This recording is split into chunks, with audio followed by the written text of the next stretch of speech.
Thanks for listening and subscribing to Learning More. It's Russ with you. Yeah, season 3. I know I keep mentioning that every episode because I'm so excited about it. I can't believe that so many shows are put together for Learning More. So thank you for continuing to listen and for subscribing to the podcast here. Now, today we've got a topic that, this is something that I have always felt strongly about. I want to learn more about this, and I want to share information about this because it affects so many people, and it affects a lot of kids as well. In fact, I pulled some data. Did you know that 1 child in 6 lives in poverty compared to 1 in 8? That's here in the United States. Children in the United States of America experience higher poverty rates than most developed nations. And guess what? Almost 40% of American children spend at least 1 year in poverty before they turn 18. And this causes food insecurity issues. And that is our topic today, food insecurity. Now, to talk about this, I am joined by the founders of Eat Right Atlanta. It's a local fruit and vegetable co-op. Donsha and Nicole, thank you so much for joining me tonight. Thank you. Thank you. Thank you for having us. Yeah. So, okay, we got to hear about your business. What is Eat Right Atlanta? We're a fruit and vegetable co-op company. So we deliver fresh fruits and vegetables to homes, to businesses, to offices. We do farmers markets all over Atlanta, and we partner with hospitals mainly because we meet people lots of times who need to eat better. Yes, and need to change your lifestyle. Yeah, and that's great because, fruit and vegetables, right? You hear the stories about people going to McDonald's. I hate to sell out McDonald's because I actually do like the occasional McDonald's. But, going to that for, cheaper food, they're doing that instead of eating eating fruits and vegetables. They don't have those options a lot of the time. So it's fantastic that you guys are doing this. Why did you start this business? We started because we wanted to eat better. We wanted to feed our son better. We just felt like that was the best way for us to do it, is by helping other people eat better, and then we could eat better as well. Years ago, we lived in the country. We lived probably 30 minutes outside of Atlanta, and we had a small baby and wanted to get fruit and vegetables delivered to the house. Just to get some good food delivered. You can get it in some areas in Atlanta, but we couldn't get it at all. And so that was kind of when we thought that, okay, so we live in this area and there are all these people in this area, and that if we can't get it, that means they can't get it either. And then when the recession started, we actually started to buy fruit and vegetables, like just different assortments of stuff, just to share with our neighbors, with the idea that we could eat free. We get a lot, everybody gives us a couple bucks. They get to eat, they get good food. We bought it wholesale, and we also get to eat. And then we just started getting more and more people. People would come to our house and say, they're here to pick up a bag or box, because it was at a time when people were really struggling. People were losing their homes. People were losing their jobs. And, it's the idea that to eat healthy is expensive and only available to a few is a problem. Oh, and that's what we noticed living here, that there are certain areas where they have everything, and then some areas where they have nothing. And the grocery stores are far apart. My mom grew up in Georgia, and I don't think the city that she lived in or the town that she lived in had a supermarket, and it was like you had to go a little more out of the area to get to I think it's called a Piggly Wiggly, if I'm correct. Oh, yes. Yes. Okay. Yeah, you got to go out of the town, get on the freeway, and drive for a while to get there. All you had was the local little liquor store or 7-Eleven or something, and you're not going to find fruit there. You're going to find candy and sugary snacks and salty snacks. Yep. When our son was 6, we moved to Atlanta. We moved into town, and it was an actual food desert in the middle of the city. Really? Yes. Yep. And we lived on a street where they had gas stations. They had liquor stores liquor stores and small little markets where you could there weren't any fruit and vegetables there. We even talked to the guy trying to add fruits and vegetables to his store, and he just didn't know what to do. He was like, they won't buy it. They won't buy it. I'm like, you don't know. Let's at least try. And we moved there on purpose because we wanted to see what it would be like to actually live in a food desert. We knew we had the service. We were already, working with the hospitals. We already, had our good business. And we had cars, so we could drive to the supermarket. But then you would meet the old lady who takes the bus, and you meet, the kids who they're not leaving the area because they can't. And people who are shut in, people who are sick, they can't go anywhere. So they are living with what they can get on that street. So they're going to the gas station for their food. They're going to Wendy's for their food, and they're not getting, the kids would chase the truck when Don would come home and ask if they could get something out the back to take home to their mom so she could cook. And that's when you know that you're actually doing something, because they would see him and say, there's the vegetable man. Yeah.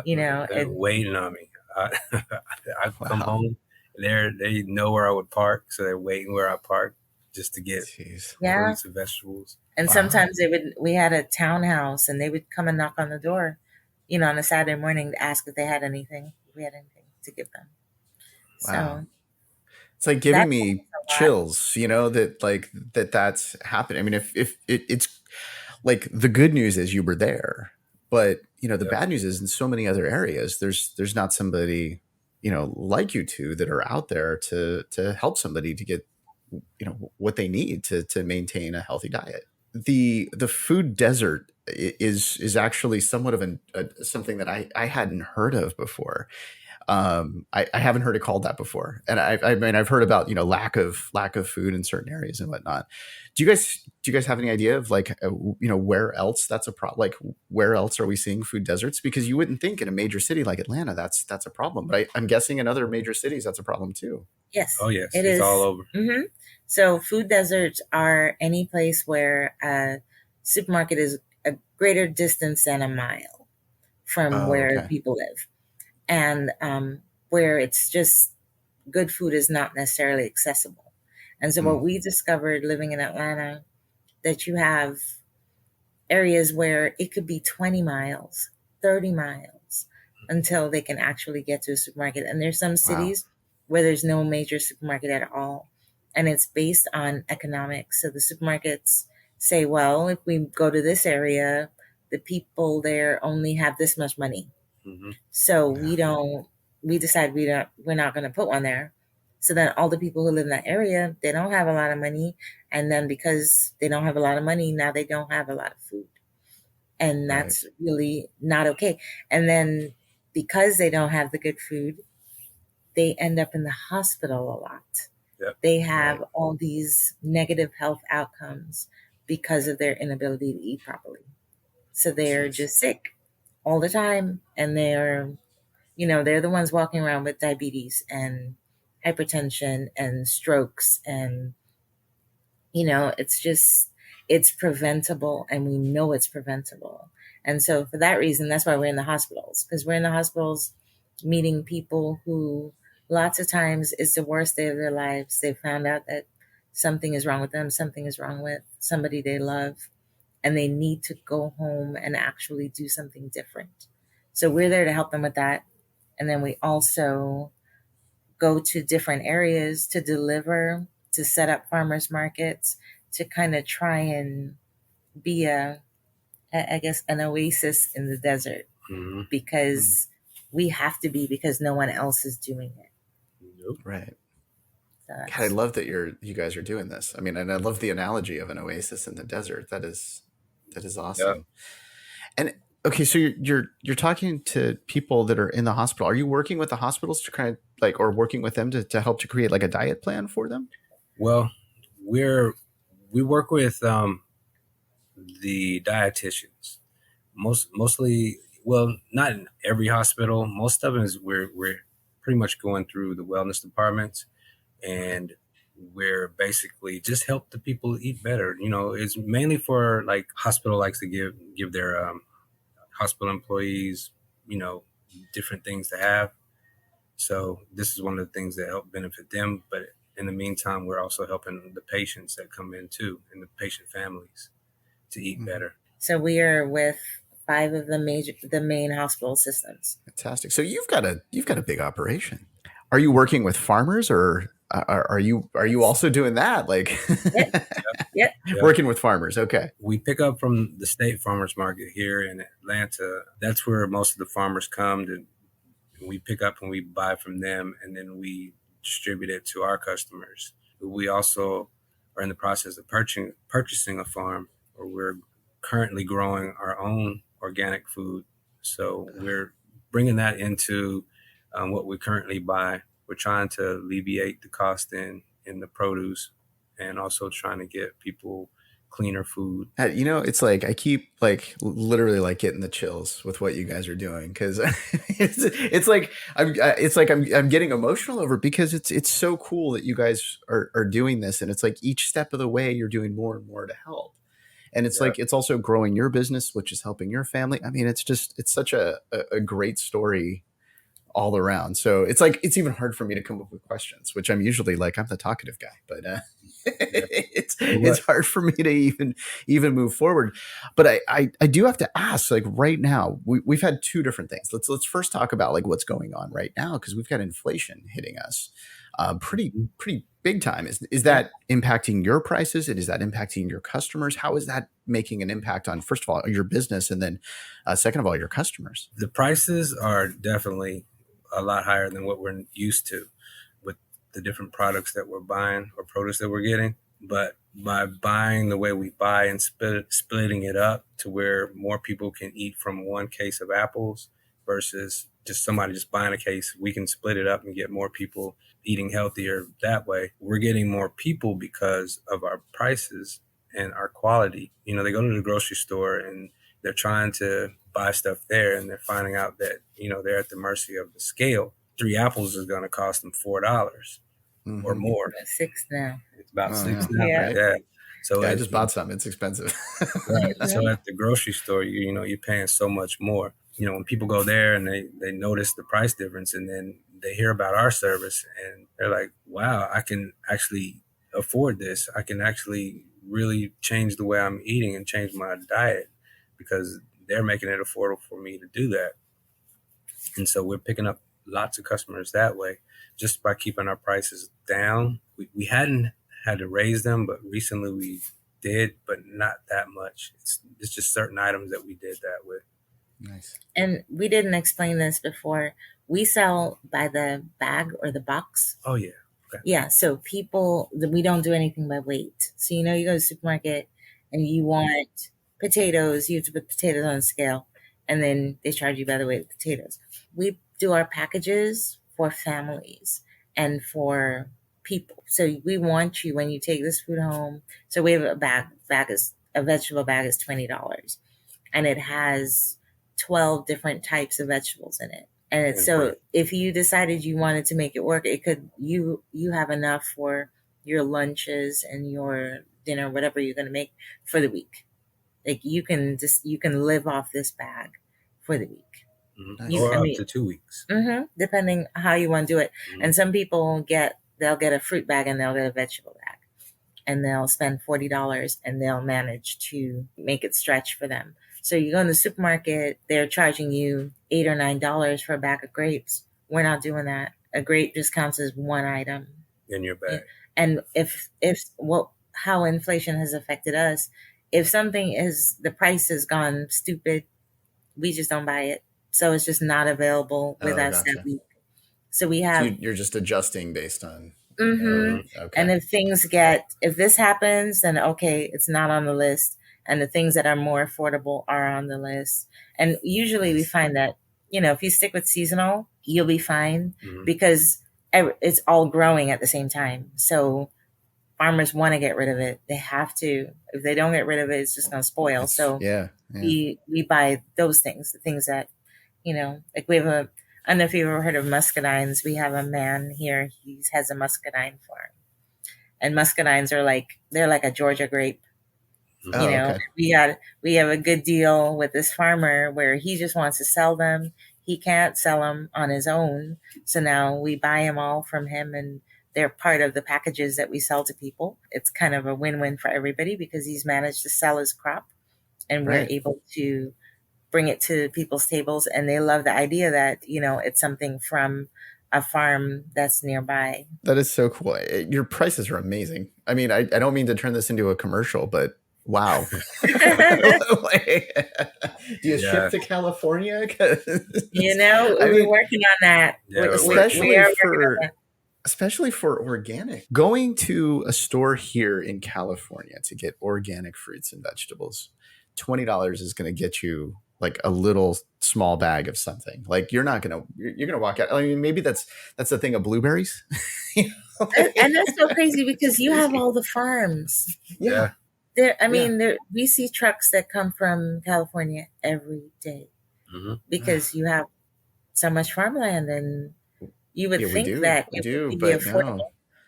It's very expensive here in California for all of that. Like you would think, right? Like they don't have to drive as far. They're not using as much gas, which is expensive. But, right.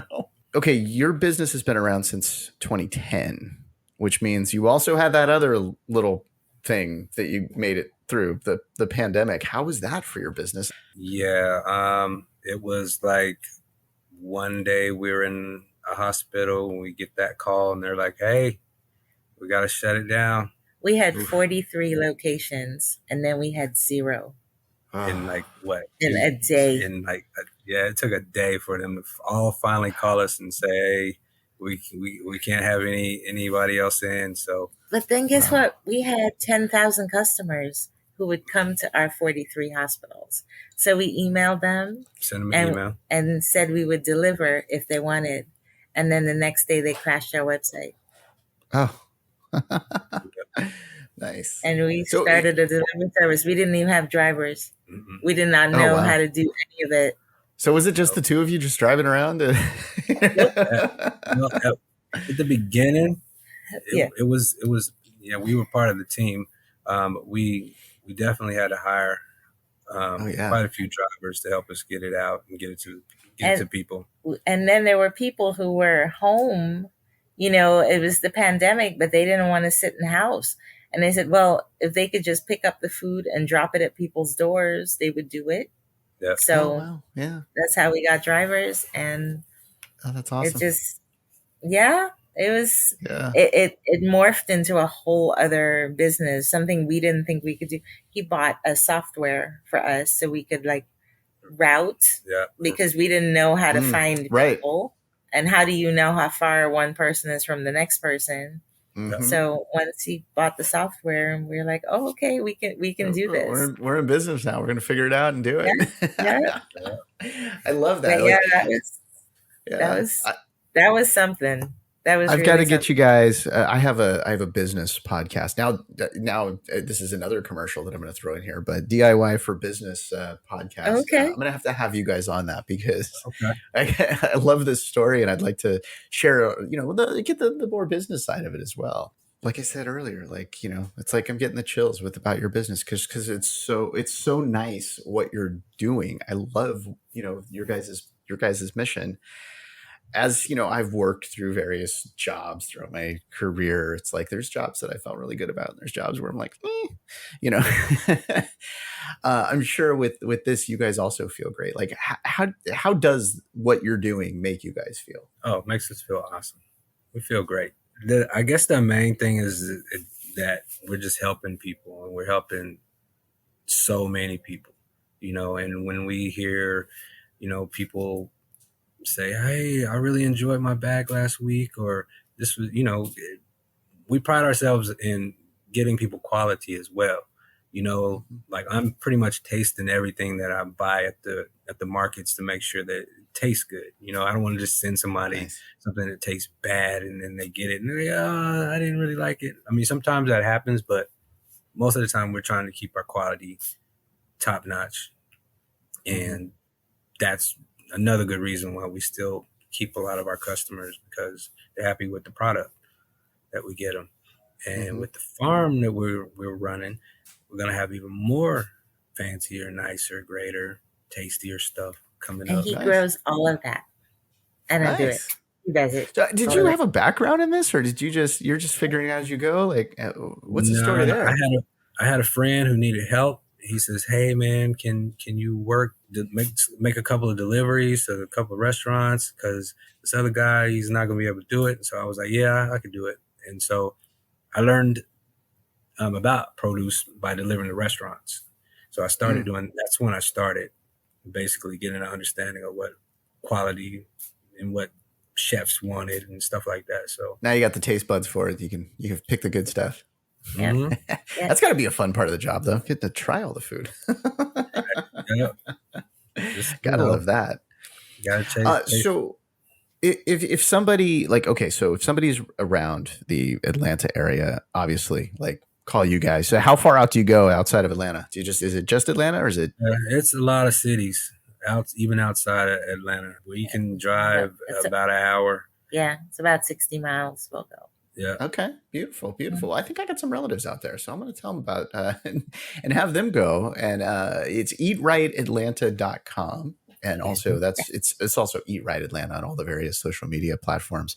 Mm-hmm. All right. Well, thank you both so much for joining me and helping us learn more about food insecurity and really how to eat right the easy way. And thank you for everything that you do. I loved hearing about this. I feel so good. I'm gonna sleep well tonight. Thanks just because of talking to you guys. Cool. Thank you. Well, thanks for having us. Thank you so much. It's just a fantastic story. A great one to have right before Thanksgiving, right? Like, we're going to take next week off.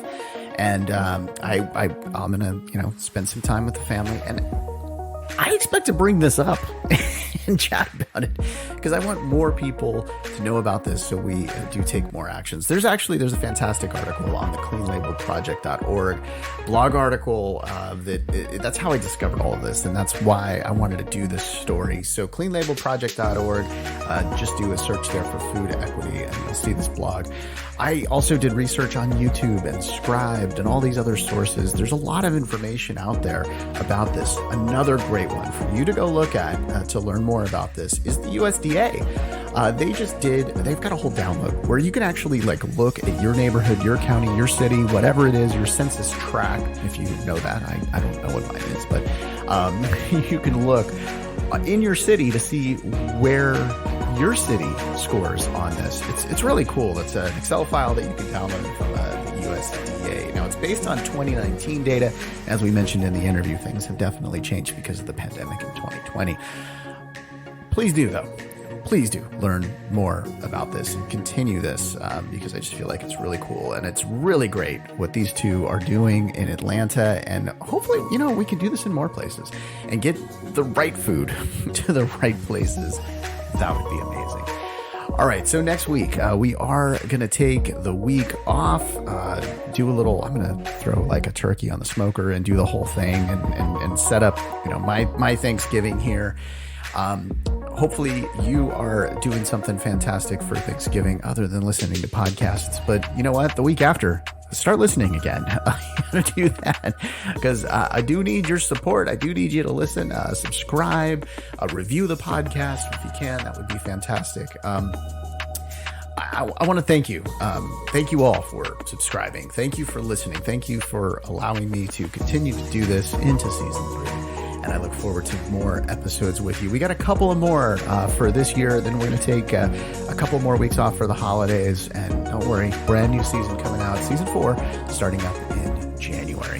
Thank you for listening. Thank you for subscribing to learn more. I encourage you and thank you for rating the podcast, sharing it with your friends. And as with any podcast that gets medical or legal opinion, the information is not meant to substitute professional advice. And I encourage you to consult a professional to discuss your exact needs. I thank you again for listening and subscribing. I'm Russ, and I look forward to learning more with you next time.